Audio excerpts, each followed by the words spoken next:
Cool. I believe this is probably favored for the Primeval Titan deck, huh? Yeah, decently. I know that. Oh, sorry, humans, not red green. Humans. It's a white blue humans deck. But the Wolf Run Ramp player has a few sweet cards. We aren't working from deck lists this round because, in order to sort of maintain the integrity of the tournament, if for some reason Lewis ends up paired against one of these people next round and they decide to play, then we don't want Lewis to have access to any information about their deck list. Makes sense. So we are only giving him as much information as he could visibly see from watching the game over there. But you all get his insight, which is much better. So I've been at the tables all day, so I haven't seen the major decks playing, but are there any Wolf Run players playing Pillar of Flame instead of Galvanic Blast or more traditional removal? Yeah, so Steve Mann actually played 2 Pillars and finished someone off earlier today with like Devil's Play to bring someone to 2 and then Pillar you for the exact. Sweet. And there have been like a lot of Wolf Run players just in general with varying amounts of Titans and Hunt Masters. Definitely. Especially like with the Wolf Run deck playing Whip Flares and Slag Storms in the main, depending on the build. The only cards that I can really see being problematic are Strangler Geist or Things with Undying, so Pillar seems pretty strong in that deck. Yeah, so Brian leads off with Cavern Naming Human and a pass, and then Moorland Hunt and Doom Traveler presumably off the top. Meanwhile, Javier has Sphere of the Suns, normal start. JVL and I were debating back and forth about whether or not Glimmer Post is any good. What are your thoughts? I'm not a fan of Glimmer Post. I will say that on Moto I have definitely lost to it once or twice, but more often than not I think it leads to people mulliganing hands, which would probably be keepable if they were playing a green source instead of Glimmer Post. Also, it's really hard to play around Ancient Grudge post board as a Wolf Run deck because people are definitely going to bring it in. It hits your Spheres, your Solemns, which are blockers, and even Inkmoth Nexus. So when you have an opening hand with a couple colorless lands and Sphere, you can really get blown out. Yeah. The Cavern named Demons. Oh, the second Cavern named Demons coming from the Humans player. Interesting. So we have a Cavern on Humans, a Cavern on Demons. Wouldn't it have to be on Humans? Yeah, no. It has to be on Humans in order to make the Mirror Crusader colors. So we'll make sure that everything's kosher. That might just have been a slight miscommunication from the table judge. But there should be 2 Cavern of Souls on Human right now, because otherwise that Mirror Crusader could not come down. Meanwhile, Javier whip flares the board and adds a Zenith for a bird, passes it back. And Brian basically just wants Hero here, right? Yeah, I think so. Hero's really powerful in this matchup. Hero is actually the #1 card for Humans to be beating Wolf Run Ramp with. Is it bad anywhere? I mean, Hero is definitely still weak against Vapor Snag, the Delver decks, but looks like I haven't seen much Delver around today, so it might have been a good choice for the tournament. Yeah. I know, especially in the white-red decks that have been walking around, you catch people off surprise with the Hero plus Lightning Mauler, and there's basically nothing that can be done about it. Yeah, that card seems very, very powerful. Mm-hmm. I believe that Brian has a Honor of the Pure in his hand, which would be really good against the damage-based sweepers like Whip Flare and Slag Storm. If only he had a way to cast it. Exactly, that's the one problem with Cavern of Souls. You kind of need a lot of humans, or you need to draw an actual Plains. Here comes the turn 4. Oh, dear lord. Yeah, this... Oh, he gets to pick which Inferno Titan. 1/1 and you. That's real painful. Yeah.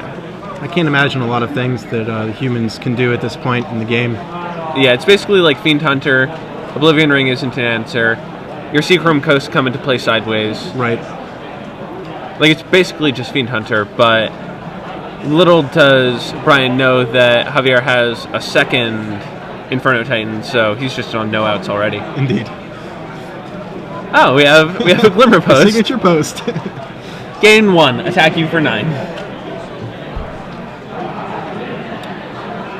I mean, he could attack him for up to 13 here. If he wants to deplete his sphere. Definitely. He might just attack for 10, play another Inferno Titan. Right, yeah, especially when your opponent's playing an aggro deck, because you don't have to play around Day of Judgment, so... Yeah. If he's playing Tomb Traveler Champion, no real need to hold back. Right. Without the Inferno Titan, without the second Inferno Titan, I guess Javier would still be open to 2 Phantasmal images, but once the second Inferno Titan hits the board, even image is irrelevant at this point. Yeah.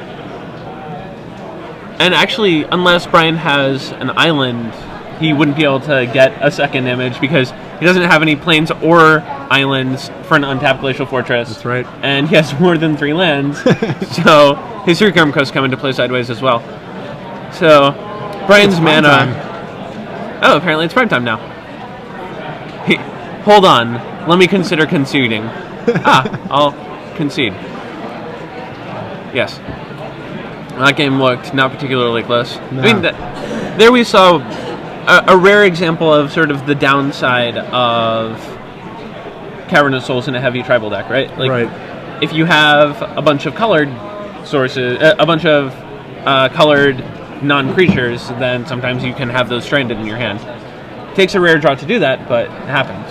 How many Wolfrun, or how many Cavern of Souls do you think the Wolfrun decks are and should be playing right now? Okay, so I think that the 6 uncuttable colorless lands are 4 Inkmoth, 2 Wolfrun. Right. And the way you built your deck was very, very good at understanding that because, like, you packed exactly enough Ghost Quarters to kill their Wolfruns. Yeah. Which is all that matters. Right. Because, like, they can't just beat you by, like, Nexusing you for 1. Mm-hmm. Like, they need to, like, Wolfrun a Nexus. And so if they fetch up a Wolfrun, then they can't use it that turn. And so you can just, like, fetch up Ghost Quarters and get them. Yeah. For those of you just joining us, I'm playing a mono-blue Grand Architect deck that plays 8 clones. So the Primeval Titan matchup's pretty good for me, because whatever they do, I do better. Yeah, and if for some reason they're doing something that isn't as good as Wormcoil Engine, you just get to Wormcoil Engine more instead. Agreed. And then you have Buried Ruin to get back your clones and your Wormcoil Engine, so you get to Wormcoil Engine even more. Right. Yeah, the mono blue deck was actually helped out a lot by Avacyn Restored. There's no Avacyn Restored cards in the deck, but other people playing Cavern brings down the total number of mana leaks in the room. So Wormcoil Engine is a lot easier to bring into play. Yeah. But so I sort of did like a second level thinking. You know, fewer people are going to be playing mana leak, so I can play more cards that are bad against mana leak. Right, without actually playing Cavern myself. So like along those lines, do you think that the Wolfrun decks should be sacrificing Cavern and play Glimmer Post in anticipation of other people not having counter spells? It's actually a really interesting thought and level thinking. So Cedric Phillips wrote an article earlier this week, I don't know if you got to read it, but his argument was that you don't actually want Cavern main because the plan for Primeval Titan decks for the last while has been get to 9 mana to play around Mana Leak because Dissipate isn't a main deck card. Right. So you just beat Mana Leak by being able to pay for it. Definitely. And you can like ramp hard enough that that's a reasonable thing to do. And then when the decks tighten up post-board, you can sideboard in Caverns if it's relevant. Definitely. And then just like only pay 6, but it's uncounterable. Even just swap them out for Glimmer Posts against decks that aren't trying to kill you. Yeah, exactly. And then in game 1s, when the aggro decks are trying to beat you down, your Primeval Titan still gains you 4 life and then gains you 8 life the next turn. And so that 12 life is like a big deal. What's really interesting is against the Delver deck, when they're playing a very aggressive deck with Mana Leaks and Vapor Snags, like, what do? You really need the Glimmer Post and the Cavern of Souls. Yeah, so exactly. The mana base really falls apart there. And like we saw earlier, Steve Mann had 11 colorless lands. He had 3 Inkmoth, 2 Wolfrun, 4 Glimmer Post, and 2 Cavern, I think. Yeah. So 11 colorless lands. And then he just had to keep a hand that had like 3 colorless lands, Rampant Growth, Solemn Simulacrum, and Primeval Titan. Definitely. Because he's just like, well, I need to... If I ever draw a green source. Yeah, if I ever draw a green source, then I have a turn 4 Titan, which is like what my deck needs to do. I can't really mulligan this hand that has like lands, ramp spells, and Titans. Did he get there? No, of course not. Okay. Yeah, I remember during the Valakut days, like a major rule was if there's no green source, do not keep the hand. You can never keep it. Right, and now people are playing more colorless lands, and they're expecting to regularly curve out into like green spell, turn 3 Slagstorm, like double red, double green. So. And like the sickest part of the Valakut deck is that it was literally a mono green ramp deck with a bunch of mountains. Yep. So like all of the mountains in Valakuts were basically colorless sources, and people would still somehow think that like keeping Valakut Mountain was like a reasonable thing to do with like Rampant Growth Cultivate Primeval Titan. Yeah. Or like they got spreading seized when they like peeled their forest and they died. Yep.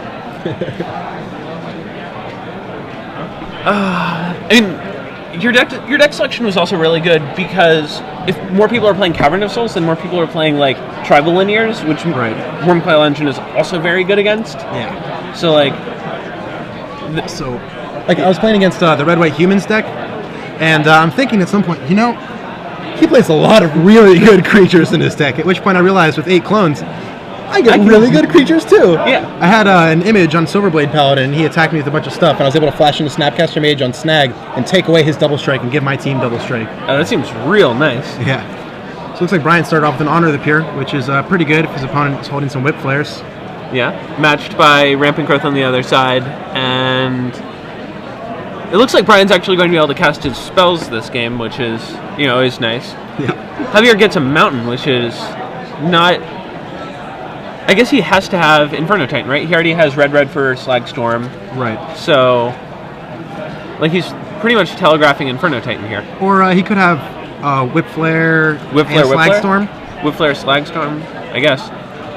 Yeah, he's going to need to Slag Storm just this Geist, because otherwise he just takes 8 a turn. Definitely.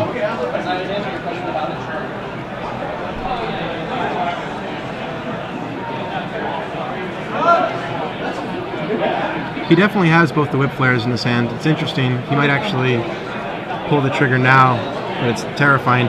From Brian's perspective, he needs to have pressure because once Javier starts playing Titans, it's not looking great for him. Yeah. Especially with the blue-white deck. It's more traditional. It doesn't have Zealous Conscripts, which is one of the biggest upsides of the red-white deck. Right.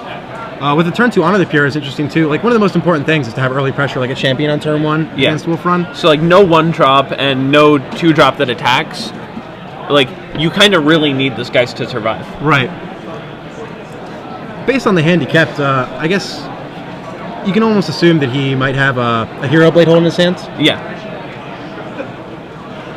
Or he might just have like a bunch of Oblivion Rings on backup. Ooh, another Honor, and is that a Divine Offering? It might be. Front card looks like a Leon and Relic Order, but I could be wrong. Yeah, Oblivion Ring makes sense in this hand. Yeah. And then he can just send Geist in. For approximately $1 million. Yeah. Gets the Angel. 5/5 Angel, 3/3 Geist. So Huntmaster brought Javier to 22, made a wolf, and I assume the wolf doesn't chump here because he can just add anything else to the board and double block to take down Geist. Also, he's probably planning to Whip Flare, Slag Storm, do something to get rid of the Geist on his turn since Brian doesn't have anything else right now. Yeah, the fact that he chumped is a pretty big tell on the sweeper. So he takes 5 from the Angel, boosted by Honor of the Pure, goes to 17. I'm expecting double Whip Flare here. Here it comes. Yep.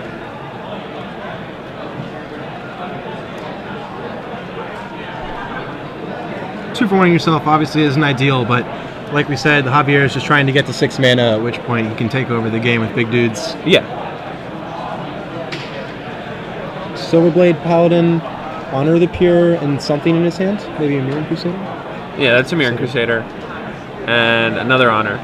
So he's got a 4/4 Mirror Crusader, which is really pretty good. big. Yeah, it brings it out of range of Slag Storm, which is really huge. Yeah, and Inferno Titan. Which... Looks like Javier actually drew the Slag Storm for turn. Oh, jeez.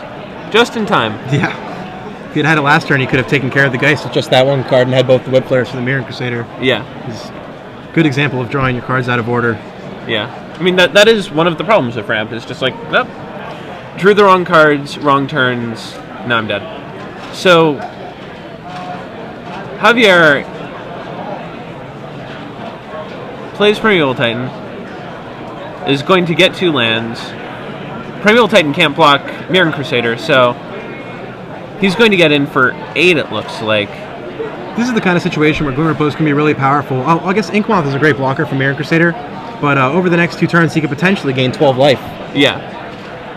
But he goes for double Ink Moth, which is interesting. I'm not entirely convinced of that. I think that you have Glimmer Post in your deck. You might as well play them. Right. I guess on one hand, it is very unlikely that he dies next turn. Yeah. At which point, because the Ink Moths come into play tapped, and the life gain of Glimmer Post coming into play untapped. Oh dear. Oh wow. Oh dear. That's actually 20, isn't it? That's 18? 16? 16. 4/4 plus 4/4 double strike. Yeah, that's 16. So it turns out that the Ink Moths were actually a really good thing to search for, because Yeah. if he hadn't gotten them, he'd be in some serious Angelic trouble. Destiny, not a very common card in Humans deck lists nowadays. Yeah, it was really popular for about a week, but it really phased out when Vapor Snag became a staple of the format. Yeah. But Javier all the way to 1.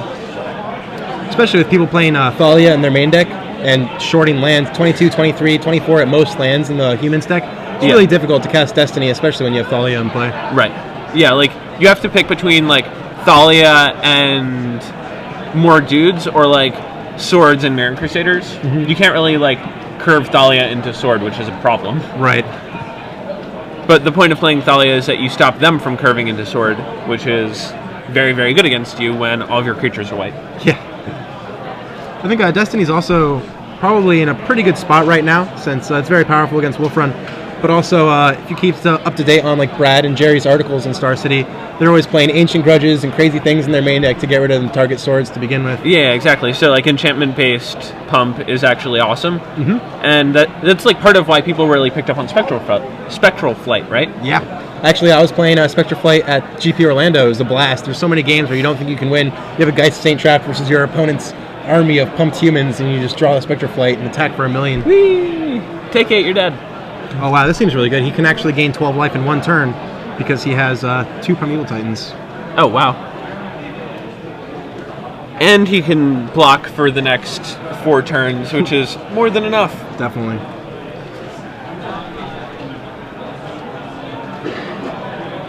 Brian's Kingdom for an Apostle's Blessing here.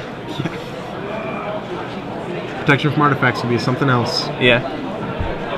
Man, you nearly got protection from blued earlier by your round 1 Infect opponent. Oh yeah? Well, and then he just didn't cast Artful Dodge. Right. Yeah, he had that Apostle's Blessing in his hand since I had Probe, I knew, and I was terrified of what he could do with it. What's really interesting here is that Javier does have 2 Ink Moths and the Copperline Gorge open, so that if Brian does have some instant speed removal, like a Divine Offering, Javier has a backup plan. Yeah, he can, like, activate off of Copperline Gorge, and then if he, like, Divine Offerings 1, then, like, tap it for mana, activate the other one, block. So he's going to need 2 instant speed removal spells to kill Javier here. Definitely. I really like what R&D's been doing recently, because there's so many times when it's relevant to have an instant speed removal spell, like Divine Offering or Galvanic Blast. Yeah. But all of the creatures are either like lands where you can't kill them on your turn, or Undying creatures, so you're forced to play things like Revoke or Pillar of Flame. Yeah. Normally would be worse in most Like, formats. you actually have to commit to, like, the upsides and downsides of, like, differently speeded removal. Right. And all of the creatures are awesome. Yeah.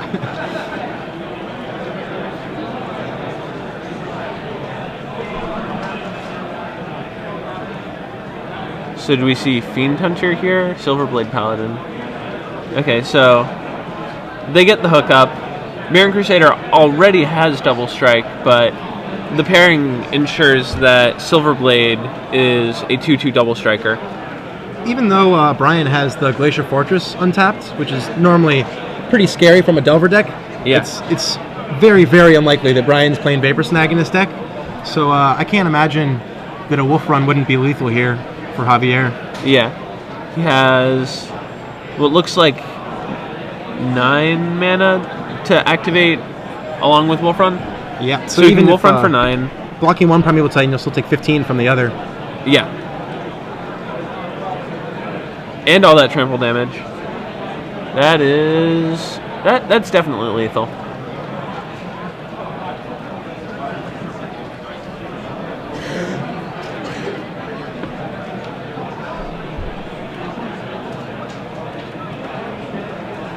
Gets the other Glimmer Posts just for value. Insurance.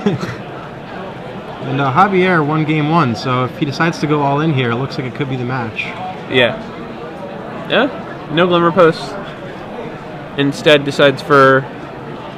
Oh yeah, Glimmer Post and the other Wolf Run and a red-green duel. So it looks like Brian drew his sideboard card, Angelic Destiny. Yeah. But it did a lot. Right, it did do a lot, and even so, I think this is a pretty classic example of what happens when humans matches up against Wolf Run. Brian didn't have the 1-drop, which obviously would have mattered since Javier stabilized at 1 life. Yeah. And like even a Doom Traveler would have... Any 1-drop would have been huge. So even with your sideboard cards, you really need to have the perfect hand to beat Wolf Run with the human deck. Yeah. And that's part of why Wolf Run's so powerful when everyone's running around with 2/1 hastes and 4 mana for 2 2/2s. Yeah, getting real cute. Yeah. Your opponents are casting a red-green Moan of the Unhallowed when you're casting Primeval Titan, so... Yeah. Bit of a difference. Yeah. So Javier's just like, what can I lose to here? He comes up with... I can lose to... nothing. Wolf Run. You know, this... I'm not sure... First 6? I know Javier has a Slagstorm in his hand. Oh, had another Destiny in his hand. Brian had another Destiny in his hand. But yeah, Javier had another Slagstorm. What were you saying? Oh, well, Javier has the Slagstorm, so if he somehow survives, he can still Slagstorm. Second main phase. Yeah. So you can see GP champion Bronson in the background. With his stylish hat. Indeed. Welcome back. Are we going to get another match? Well, that match ended pretty quickly, so yep. We'll be able to bring you all another match. So tell us more about sort of how this deck came about. I know that it isn't entirely your work, or so the rumor mill says. Right, so it's Nick Spagnolo brew, and I think he played Architect a while back. He's Architect now Worm Coils. He had some feature matches of deck tech. He might have just missed top 8, like 9th. Yeah. But he brought up the deck to me again. I was like, oh yeah, it seems really good. And I put it together on Moto and saw that there was like 8 images or 8 clones in the deck. And at first, I was like, it seems really stainy. I think 8 clones is too many. I'm going to have a lot of hands that don't do much. Yeah. But I very quickly realized that 8 clones is actually just insane when everyone's playing Undying Creatures and Primeval Titans. Yeah. So yeah, it's basically almost entirely Nick's deck. I did a lot of testing. We changed a lot of cards and like talked back and forth. But after all of the testing, we actually reverted back almost exactly to his original list. Wow. So what did you guys go through that you didn't like? Well, Merfolk Litter just seems like pretty low impact cards. That was one of the first cards to go when we were testing. Yeah. The only problem with the deck, like if you curve out Blue Creature, Grand Architect, Wormcoil Engine, you're almost never going to lose. Right. But what if you don't draw the Wormcoil Engine? Yeah. So we played Forbidden Alchemy for a while, but more often than not, you would Alchemy just for a land. At some point we realized that we should probably just play like extra lands instead of the Alchemy. And eventually we actually came back to Merfolk Litter because it not only makes the deck more consistent by drawing a card and discarding, but also taps to activate to Grand Architect. Yeah. So it ended up being a great spot. I played the Devastation Tide in the deck, which was largely untested, and by largely I mean entirely untested. I expected it to be really cool because you can have these situations where you have 3 blue creatures in play and 5 lands, and float a Wormcoil Engine and cast Upheaval. Yeah. But it turns out the card's actually been terrible for me today. So definitely cutting that one. Yeah, would not play that again. Anything that you felt like you wanted? The deck list is pretty tight because you're playing almost 4 of all the good blue creatures that are in Standard. Yeah. And there aren't really a ton of great artifacts that you have access to other than Wormcoil, Batterskull, and the swords. There's originally some swords in the main, but they weren't high enough impact. They weren't good enough mana sinks when you have 100 mana. Right. And Batterskull is fine, but it's just worse than Wormcoil Engine. So yeah. It's did you consider any Planeswalkers? No, that was never really a consideration because you're pretty light on lands, and so you want to have as many blue creatures and artifacts as possible. And so anything that isn't a blue creature or an artifact or card draw is really diluting the whole synergy of the deck, I think. Yeah, that makes a ton of sense. What about the other colors? You're largely a mono blue deck, so how'd you come to Drowned Catacombs over anything else? The first thing I saw in the deck was that it was a mono blue deck with 4 black sources, and my head just exploded because there's no reason to splash that. Right. But There's 2 surgical extractions and a dismember in the board, so you can randomly lose less life when you cast them. Yeah. But the more I thought about it, I tried. Like, I looked through Gatherer, every standard legal card. There's really just nothing else you want to play. You're not going to play Moreland Haunt because you're playing Buried Ruin. Right. You never want to remove your dudes. Right. You never want to remove anything really. Like the mana base can't really. You splash red, but there's not really anything there. Yeah. And you don't want to play both sides of an Ancient Grudge like you would in Modern. It's Basically, just too many things that want an island. All the best cards that you would splash for are actually colorless lands. So you'd be stretching your mana base a lot to play Desolate Lighthouse or Moreland Haunt, any of those cards. So because you'd have to find ways to get mountains, and then you'd have to get lighthouses, and you really just want to always cast Ponder, and all of your Buried Ruins and Ghost Quarters are already awesome. Yeah. Those, I assume you just don't want to cut any of those 6, and that they're some of the best cards in the deck. Definitely. Yeah, we started with just the 4 Buried Ruin in the main, and then I pretty quickly added a Ghost Quarter, and then there's a second Ghost Quarter on the board once I played against my first Primeval Titan deck and copied a Primeval Titan with an image, and I couldn't kill both of his Wolf Runs, so he killed my image when he untapped. Yeah. And then, so there's a second Ghost Quarter on the board, and then it very quickly moved to the main deck. Right. Oh, one thing that I was curious about, do you have any more questions? Or No, change the topic? Okay. So, the Wolfier Silverheart? Yeah. I would say that was the number 1 sleeper for the set by far. Yeah. Everyone said, it'll probably be strong in block. Which it was. Right, it might be good. After Vapor Snag rotates from standard. Expecting it to be $3 to $4 card, but it's sold out at $8 on Star City now. Yeah. It completely dominated the block format for the Pro Tour.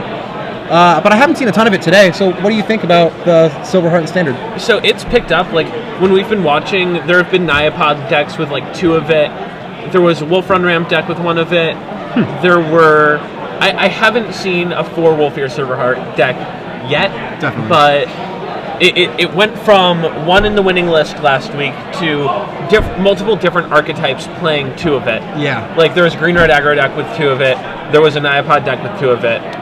I think that it'll be a week or 2 before people realize that you can actually just make a deck that's green-red, mana, dude, 8 birds and elves, or if you want to go all 12, you could add Avacyn's Pilgrims. Definitely. And then just jam a Wolfier Silverheart on turn 3, hook it up with a bird, and your bird becomes an angel. He's an actual 4/5 flyer. And then if you want to, you can play Garruk Primal Hunter next turn, and then draw 8 cards. Yeah, he's pretty cool. Well, at the same time, the format's pretty cyclical. All standard formats are pretty cyclical. Yeah. So as soon as people start picking up more Wolfier Silverhearts and making their red-green decks more combo-based instead of linear, then the Vapor Snag decks might pick up in popularity again. Yeah, if your card values become too polarized, you have a bunch of chaff that gets you into your 12 good cards, Mythic style, right. Then your deck becomes very vulnerable to stuff like Mana Leak. And there aren't man lands in this format to take advantage of all the birds when you run out of gas. Although Township's pretty strong. I guess Gavany Township is sort of the card to do that, or Wolf Run, I suppose. Yeah, definitely. I mean,